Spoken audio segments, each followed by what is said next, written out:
Spotlight.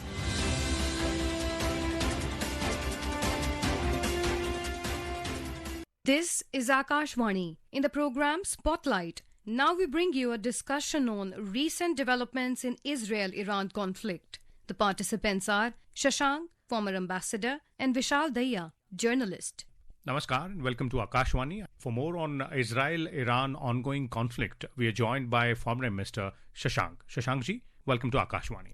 Thank you very much. Shashankji, let's first begin by understanding the significance and importance of the American intervention in the ongoing Israel-Iran war, because since the beginning of this conflict, the US stand has been pretty much clear that they are not involved directly in this conflict. But in the last 24 hours, US military forces have taken stern action. B-2 bombers have dropped cluster bombs and Tomahawk missiles on Iranian nuclear facilities. How does this change the direction of this war? USA, while recognizing Iran as a long-term threat, and if you remember that USA has suffered a lot of loss of face in the past also with Iran, but it does not want to go beyond a limit. At least that is what they actually bombed Iranian nuclear facilities, because they thought that what the Iranian proxies were doing, the various proxies, whether Hamas or Houthis or Hezbollah, they were doing it to Israel, not to the American assets in West Asia, in Iran's neighborhood.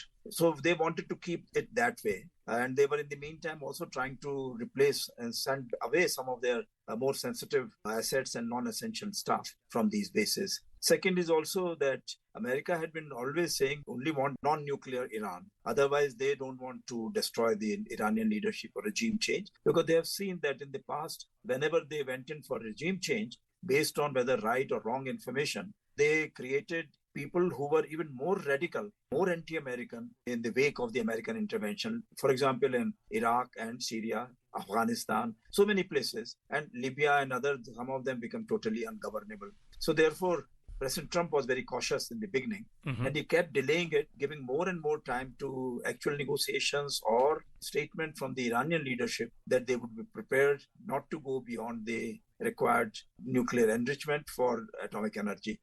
But that did not come. So I think ultimately he says that, well, he was really obliged to take this action. So I think it is keeping in mind that President Trump had been thanking the Pakistani leadership earlier for trying to recommend his name for the Nobel Prize. So apparently I think he is quite keen on this Nobel Prize business. I mean, it's not just a joke, but he knows that President Obama got the Nobel Prize within a few months of his presidency, doing anything at all, simply by making a visit to Egypt. So I think President Trump has made Abraham's Accords. He has done all kinds of others. Every day he said that I would like to bring about ceasefire, though sometimes his people have perhaps misled him about the situation, for example, between India and Pakistan. So what I'm trying to say is that genuinely President Trump wanted to delay as much as possible before taking this action. Now, the question is, Mr. Shashank, that does this American intervention in terms of deadly strikes on Iranian nuclear facilities offer a window of opportunity for both the Iranian side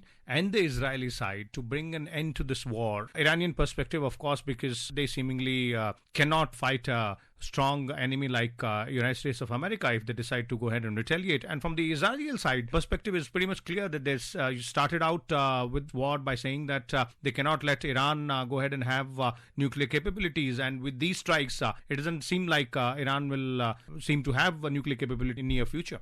I think Iran is an old civilization. They have long memories of Iranian presence in the history of the world and the contribution to the world. Therefore, they have been suffering from this situation as to what arose in North Korea, for example. North Korea went in for the nuclear weapons. Iran thought that somehow or the other they would also be able to get that facility. On the other hand, they know that actually Koreans were supporting the Second World War leaders. Still, they got split into two countries. Whereas Japan, which was really the main enemy and where the atom bomb was dropped, came out as a united country because they decided to make peace with the Americans. In fact, their constitution was also written by the American military. Now, Iran has a very good chance right now to continue its civilizational role, to continue its present borders and friendly relations with the neighboring countries, especially like India, who have very long-term friendship with Iran, and we have always been talking about the civilizational friendship between India and Iran. And now our Prime Minister has repeatedly talked about, not just after the bombing, but repeatedly, that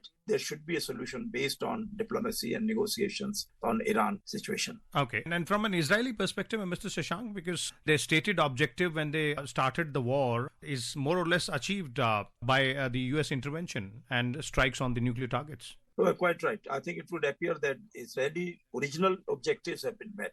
Their original objective was not to have the regime change. It changed only because the Iranian leadership was not willing to come up with any negotiating position, apart from increasing the tempo of their missile attacks on Israel and especially on the Haifa port. So therefore, I think this is a good opportunity for Israel also, that they have achieved what they wanted to achieve, that they will not have a nuclear neighbor in Iran. And at one time, what Iran was saying, that they will go on for nuclear weapons and destroy Israel. Now, if they can say something which will be acceptable to USA and Israel, I think it will bring about peace in the region, which is very desirable. And we have so many other connectivity projects running through Iran and Middle East that we would also very much like that they should continue unabated and with increasing speed and efficiency. The other part where you spoke about the Iranian regime, and in the middle of the war, Israel sort of added an additional target saying that yes, they want a regime change as well. There have been statements which came in from Trump administration, from the president himself, that the Iranian supreme leader is not off limits. Now, the reports that are coming in say that Iran's supreme leader Khamenei is somewhere hidden underground, is nominated few clerics as his likely successors as well. Some more likely changes in the military leadership in Iran also. Are these indications of sort of, internal turmoil within Iran, or are, being wise and preparing for the attack on the supreme leader if at all that happens? Something very interesting that the supreme leader has not talked about continuing the attack on Israel or taking up the targets on the Americans also. What he has done is a practical step that, all right, if something happens to him, then he appointed 3 religious clerics who would be the senior most after him. And now who would take care of them? Perhaps they will have to take a decision among themselves. So that is number one. Secondly, Supreme Leader must have also seen that many of the things which happened in the last few days in Iran were due to lack of support from 100% of the Iranian people, because Israel has said that the Mossad was acting quite freely within Iran and they had a lot of support from the Iranian people. Secondly, both USA and Israel have been saying that the Iranian people are not their enemies. So I think their enemies, they are saying that number one, nuclear weapons, and number two, they are saying that since the Ayatollah religious regime, they don't want to come to an agreement with the existence of Israel in the region. Therefore, they have been taking them as the target. So I think these are the various kind of things which are in mind, and I think that's very important. Also, among the Islamic countries, nobody has come forward. Pakistan did come forward at one time, according to the Iranians, to hand over their nuclear weapon to Iran for use. But then the Pakistani withdrew. And then Pakistan started supporting the Americans. And that is perhaps one of the reasons why the Iranian leadership has now realized that they cannot rely on the Islamic countries, whatever they might be talking, because most of the American bases are in the Islamic countries, in their neighborhood.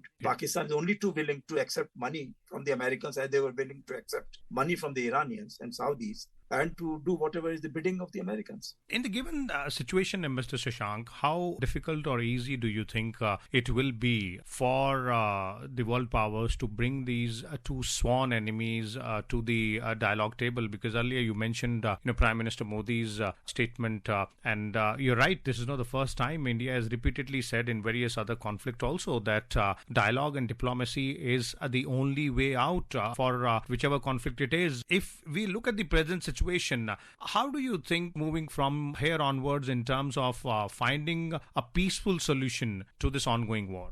Indicators that yes, peace may be reached at this point of time, and the proposal which has been welcomed apparently by the Iranian president from Prime Minister Modi, I think should be taken as the starting point whereupon other countries can also join hands, and especially Iran and Israel and the Americans perhaps can say that, okay, let us start working on this premise. But the problem would come that Iranian leadership has created so many proxies in the region, and they have not yet fully utilized their ammunition which they have created. So will they accept listen to the Iranian leadership or not? That is one issue. Secondly, there are many other people who are internationalists and who feel that end of this conflict is not in their interest. So they would like to perhaps tell both sides that please continue the conflict, because that is very important. Because maybe there are people, what we call deep state and things of that kind, who would like to have complete control of the international trade in energy resources, international infrastructure connectivity, all kinds of things, so they feel that perhaps conflict would be of interest to them. Okay. Therefore, I think it's very important that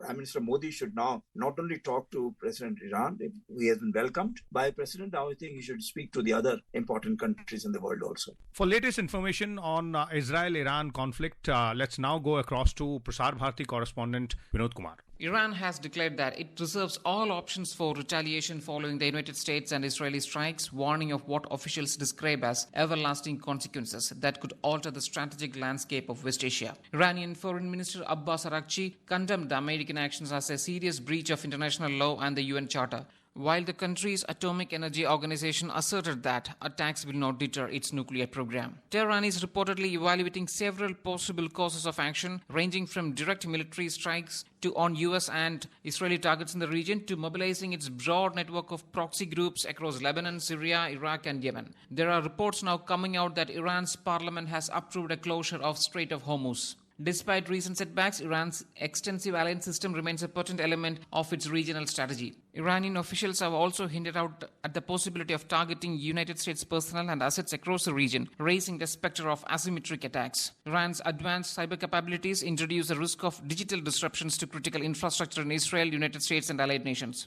As the situation is developing, regional and global actors are watching closely, aware that the next move could have far-reaching consequences. This is Vinod Kumar for Akashvani News from Dubai. How are the two other important nations placed vis-a-vis this entire process, that is Russia and China? Because we've seen statements coming in from them. Russia, of course, is already engaged in its own war with Ukraine, but the Chinese side as well, and how welcome or unwelcome their moves may be on the international geopolitical front in terms of finding a solution. Chinese and Russians, I think they've identified that their main area of priority have to be within their own regions. Immediately, Ukraine for Russia and Taiwan for China. Now, for them to go around looking for enemies elsewhere and to create conflict situations, budding superpowers, or they are superpowers who are likely to be displaced. So therefore, they are very careful about their position. China is getting a lot of oil from Iran. In fact, if you remember that India immediately stopped supply of Iranian oil once the Americans put sanctions on Iran. But Chinese have continued to do that. India had got the special exemption for the Chabahar port, and I think we hope that will continue. The Chabahar port will continue to act as a port for connectivity to Afghanistan and to other Central Asian countries and to East European countries. Okay. So I think this is a situation we have to keep in mind about the other major powers in the world. One last question, Mr. Shashank, from an Indian perspective, and this is something which we've seen time and again, the action being taken by the Indian government, that is evacuating Indian citizens or Indian origin citizens from the areas of conflict, or even during the COVID era as well. That also shows the kind of influence India has globally, one, and two, the Indian foreign policy and Indian government's reach and outreach to people of Indian origin and Indian citizens who are settled abroad, because there is a huge presence of Indians globally everywhere. Yes, I think Indian communities are present in many countries, especially in the Gulf region, and these are areas where there is always a possibility of a conflict. So therefore, this remains one of the priorities for the Ministry of External Affairs and the Indian diplomat. We've done it again, this time around in this conflict, Operation Sindhu. Hundreds and hundreds of Indian nationals were evacuated successfully. Absolutely. I think that has been done. Our ministers and our people are constantly involved in this exercise, and we have been very successful. You have seen how the students who came to India, they welcomed whatever initiative was taken by India to evacuate them, and what horrific conditions they were living in under the attacks from the missiles and drones. Thank you so much, Mr. Shashank, for your valuable inputs and views in trying to understand various aspects of the ongoing Israel-Iran war. Keep listening to Akashvani. Thank you. Thank you. You were listening to a discussion on recent developments in Israel-Iran conflict. The participants were Shashank, former ambassador, and Vishal, Dahiya, journalist. This program was produced and presented by the News Services Division of Akashvani. You can listen to it on our mobile app, News on AIR. This program is also available on our YouTube channel, News on AIR Official. You may share your feedback about this program through email at airnsdtalks@gmail.com or WhatsApp on 9289094044. Spotlight.